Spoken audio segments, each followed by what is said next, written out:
I mean, should I just move on and just do the videos as if nothing has changed? As if nobody is seeing that I have black lips? I don't know. I don't know. I think we can just move on. Just kidding. Here it is. It finally happened. Goodbye blonde. My hairdresser said if I ever would tell her that I want to go back blonde, she will not do it. She will just kick me out of the salon and move on with the next customer because she has no time to deal with that bullshit.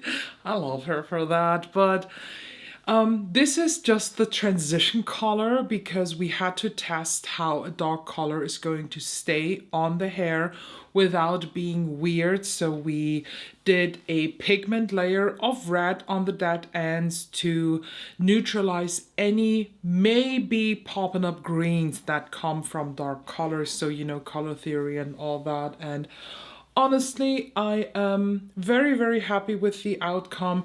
Brown is not my color, so please.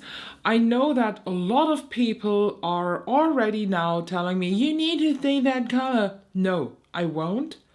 I'm happy that you like this. I'm really, really, really, really happy that you do, but I am not brown haired. I don't want to be brown haired.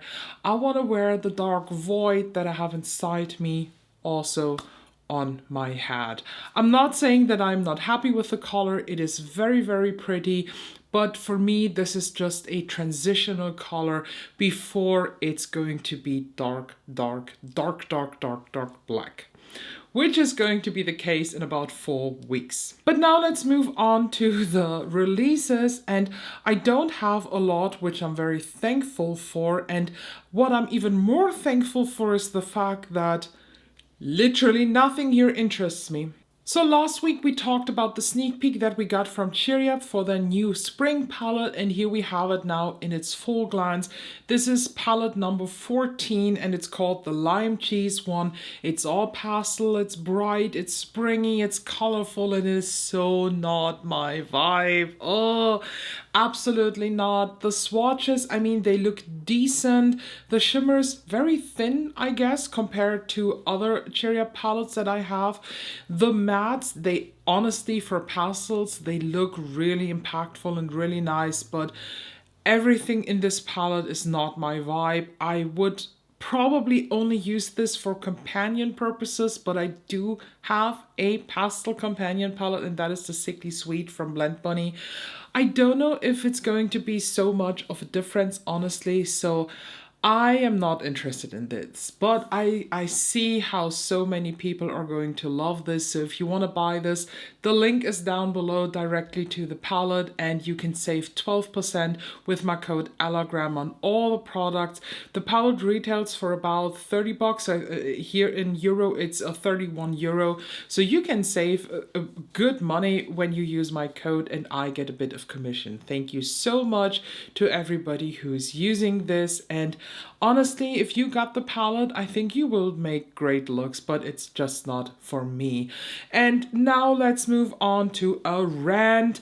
Nomad Cosmetics did it again. I can't with them anymore. Why are they doing this? Their palette, the Chamonix Après Ski, whatever, that just launched like 4 weeks ago, and we are already into a new guessing game. This is the teaser that I saved, and I think today when the video here is up, the first guessing, whatever, is already coming, and I can't. Please, Nomad Cosmetics, I beg you, slow down. Is your plan to bring out 6 eyeshadow palettes this year? If so, I'm clocking out here because that is just too much. You don't give your palettes time to breathe, time to shine, and time to live. Why is nobody talking about the Mountain Fuji palette anymore? Oh, I guess because you brought out 3 others since that. Although Mountain Fuji is such a beautiful palette. And now you are constantly pumping out like pictures of people who are using the January palette, but that will stop as soon as the new one drops, and nobody's going to talk about that, which is a shame. You have such great quality, you have such beautiful ideas, and with the whole travel inspired thing, oh, I love that. But I do not love that you just have such a pace. Stop it. We don't want that. Stop it. Oh, Pat McGrath, what can I tell you? It's a collab with Candy Crush. That's all I can tell you. They collabed with the game, yes, with the mobile game Candy Crush. Somewhere out in the world there is a girl named, I don't know, Karen. And she's in Candy Crush level 10,506 that will love this. But us regular people, this is just ridiculous. Plus the lip colors are re-releases. So one of the lip colors is Elson. I think that is the Taylor Swift red, if I'm not mistaken. Let me look that up. Is that the Taylor Swift red? Because if so, the brand Pat McGrath is just even shadier than I thought. Yes, Elson is the Taylor lip. It's definitely that one. She even has a tailor-made lip kit where it is the liquid version of the Elson lip, the mascara, and the liner. And now she's basically remarketing, since the Taylor Swift hype is gone, let's be honest. She isn't on tour anymore. There are no reports over her anymore, despite just some fans who are always hyping up their beloved pop star. But now she's taking that and puts it into the Candy Crush thing to just milk the cow once again. I'm surprised that there is no ad where Taylor Swift wearing this lip color isn't playing Candy Crush. That wouldn't even surprise me at this point. I am beyond disappointed, like more than I'm already in Pat McGrath. So what's the point of the brand anymore? This is cheap, looks like drugstore makeup, and it's just not necessary. I do want to say though that in the comments someone asked, okay, but next step would be a new Mothership, and Pat McGrath answered, get ready, and then these alarm thingy emojis. And someone says, please, a pastel Mothership. Please don't. No pastel. And all the comments are full of these ass-licking people because, of course, the negative comments are deleted. Oh, talking about negative comments, I will update you on the clarity situation by the end of the video, so stay tuned. Let's move on now to Dior. Dior is bringing out their cushion bronzer now in a jumbo size, but only 4 of the 8 shades get the jumbo size, and I saw somewhere that the ingredients are different too. So what the fuck is the purpose of this? Honestly, I'm really questioning this. I do have one bronzer from Dior. Let me grab mine. And it is in the cushion one, but it's the Dior Forever Natural Bronze. And I have the shade 4 Tan Bronze because it is surprisingly the first cool toned in the line.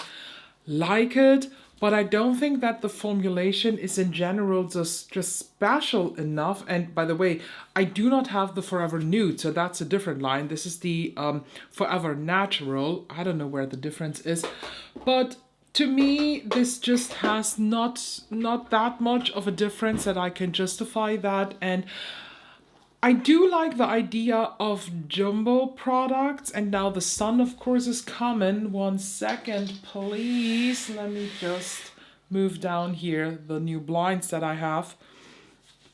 I do like the idea of jumbo products in general for certain types of products, because not everybody has like 18 different bronzes to choose from. Someone likes a product and buys this constantly. And I think if we do the math, it's actually a good price.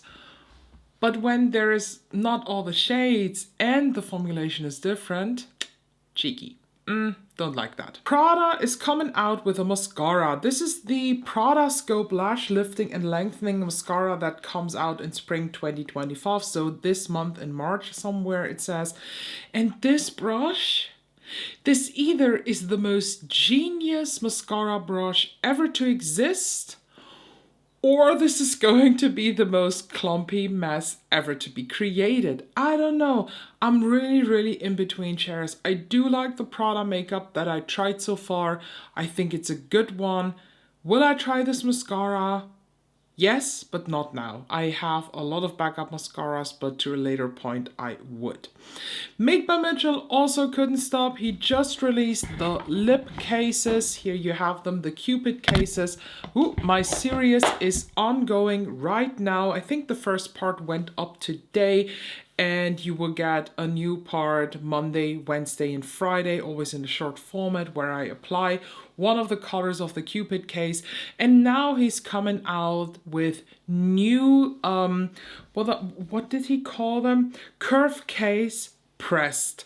So the original curve case is with cream blushes, and now he's doing them with powder blushes. I absolutely love this idea, not gonna lie. I'm very, very sure how many different versions there are going to be at the end and what color choices are in there. And I'm also curious if the formulation is going to be the same as this one. This is the very, very first blush book that he came out with, and let me show you this. I still have this because it is so good. The blush book has just shades like this whole side here are shades that I don't have in single blushes. This side here, it's just my vibe, so of course I adore them. They're super pigmented, very, very creamy even to a touch. I absolutely adore this. Sadly, this is not available anymore. So, I don't know. It says also pressed in this PRSS apostrophe and then the D, so no E in between like it would be. I'm very curious how the formula is going to be. I like the blush book, and depending on how much difference there is between the new Curve Case Pressed and the blush book, and what color choices are in there, I might grab one or two of the new pressed cases. I'm not planning to buy them on like pressure just to have one, because I have Made by Mitchell blushes that I like, and I don't think I need more than these, but I have to see what kind of choice he will offer. Haus Labs also dropped something, the Bio Radiant Glassy Highlighter Balms. I'm honest with you, it was just a matter of time that they do this after they did their blushes in that format, and it was quite a learning curve for me with these blushes, but now I love these. I'm so happy that I didn't give up on them and that I tried different ways of applying them, because I just adore them now. What I'm questioning now, if we take a look at the small picture here with the swatches, is they look basically, aside of the last three shades, all the same. So Pure Glass looks like a see-through balm that I have now a couple times. And if so, I would be interested in Glassy Opal, because I assume that this is going to have a lilac-y shift. They launched today, so if you want to check them out, the link's down below. But if I have a link.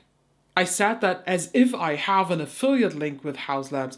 I try to put one down through the you know, like Shop My or LTK. I just try. If there is a link, it's going to be an affiliate link. If there is no link, just use Google.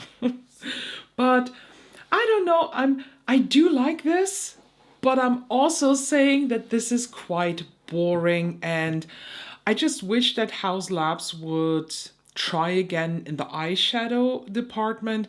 I know that the last two palettes that they brought out, they were very, very divided in opinion. So there was one part that said, oh, these are so good. And then there were a lot of people who had a lot of valid criticism towards these. So I feel like Haus Labs, they had this here, and then they peaked and they stopped. And now they are like here. No one is really talking about them. They have their staple products, and I will die on that hill that their concealer brush and their foundation brush are the best concealer and foundation brushes that you can buy for money. The foundation, the fucking concealer, awesome. The powder, not so much. Their highlighters, their old blushes, beautiful.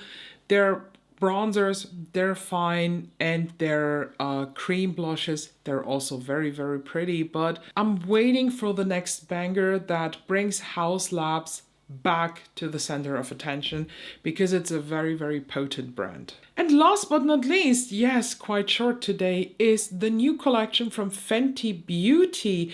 It is the Cherries Gone Bad collection, and there are Hot Cheeks blush in there, a lip care duo, a liner, and the gloss bomb duo. And I don't like the lip oil, so I can totally skip on that. But in that other duo, it's a mini lip oil and one of the lip masks.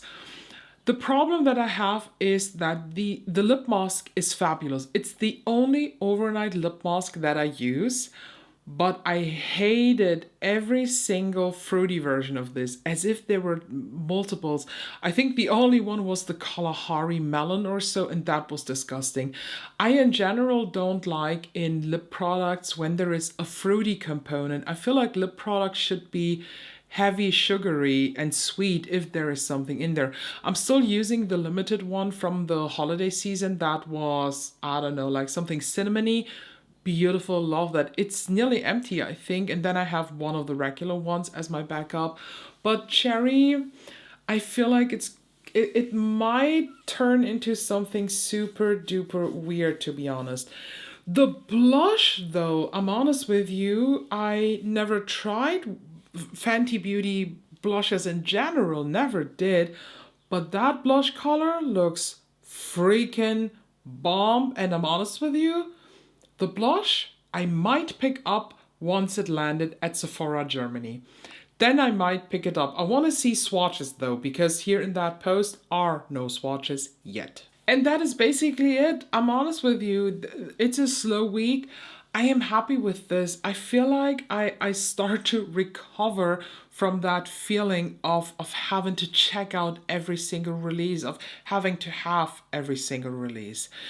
This week, by the way, when we're talking about what you are going to see, you will get on Wednesday another Cleona part. I think it is part 7, so 3 new looks.